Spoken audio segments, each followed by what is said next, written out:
નમસ્કાર મિત્રો, કેમ છો? મજામાં? આજે વાત કરવી છે એક એવા મહાન વ્યક્તિની જે એક નિર્ભય દેશભક્ત અને સમાજ સુધારક છે. આજે આપની સમક્ષ એક એવા મહાન વ્યક્તિની વાત કરું છું કે જેને એકમાત્ર અવાજથી અંગ્રેજ સરકાર પણ ધ્રુજી ઉઠતી હતી, અને તે છે સ્વામી શ્રદ્ધાનંદ. સ્વામી શ્રદ્ધાનંદનો જન્મ 22 ફેબ્રુઆરી અને 1856ના રોજ પંજાબના તલવન ગામે થયો હતો.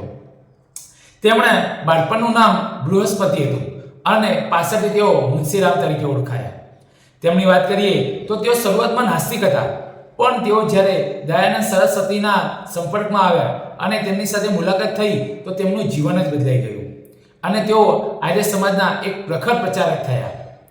તેમની વાત કરીએ તો તેમણે શિક્ષણ ક્ષેત્રે શું પ્રદાન કર્યું, તો સ્વામીજી માનતા હતા કે સાચું શિક્ષણ એ જ છે જે ચરિત્ર નિર્માણ કરે, અને એટલા માટે તેમણે હરિદ્વાર પાસે કાગડી ગુરુકુલની સ્થાપના કરી અને પ્રાચીન વૈદિક તેમજ આધુનિક શિક્ષણનો સમન્વય હતો. આ સિવાય તેમણે કન્યાના શિક્ષણ માટે, સ્ત્રી શિક્ષણ માટે પણ જલંધરની અંદર કન્યા મહાવિશ્વવિદ્યાલયની સ્થાપના કરી હતી. આ સિવાય એમણે આપણે વાત કરીએ તો એમને સ્વતંત્ર સંગ્રામની અંદર શું ભૂમિકા હતી, તો જ્યારે ભારત આઝાદીની લડતમાં લડતું હતું અને ત્યારે એમનું યોગદાન હતું એ અજોડ હતું. કારણ કે જ્યારે 1919ની અંદર રોલેટ એક્ટનો વિરોધ થઈ રહ્યો હતો, ત્યારે તેની જનમેદનીનું તેઓ નેતૃત્વ કરી રહ્યા હતા, અને ત્યાં બ્રિટિશ સૈનિકો દ્વારા જ્યારે ધમકી આપવામાં આવે છે કે ભાઈ અમે ગોળી ચલાવી દઈશું, અહીંયાથી તમે ખસી જાઓ, ત્યારે સ્વામી શ્રદ્ધાનંદ આગળ આવીને પોતાની સાખી ખુલ્લી કરીને કહે છે ચલાવો ગોળી.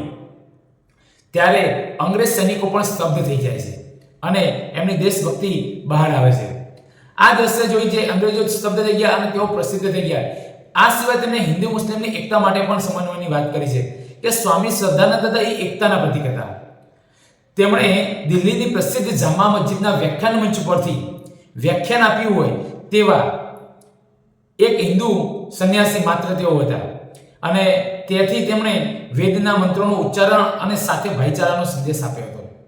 આ સિવાય સમાજ સુધારણા માટે તેમણે પણ ઘણા કાર્યો કર્યા. એમાં તેમણે અસ્પૃશ્યતા નિવારણ અને દલિતો ઉદ્ધાર માટે પણ પાયાનું કાર્ય કર્યું હતું. તેઓ ડૉક્ટર બાબા સાહેબના જે ભાષણો હતા અને એમના કાર્યો હતા એની પ્રશંસા કરતા હતા, અને શુદ્ધિ ચળવળ વખતે તેમણે ઘણા જ લોકોને સન્માન સાથે સ્વધર્મની અંદર પાછા લાવવાનું કાર્ય કર્યું હતું.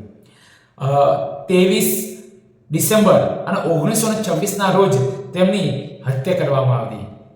આવા સ્વામીજી આપણી વચ્ચે નથી, પણ તેમના સાહસ, શિક્ષણ અને રાષ્ટ્રભક્તિના વિચારો હંમેશા આપણને પ્રેરણા આપનાર રહેશે.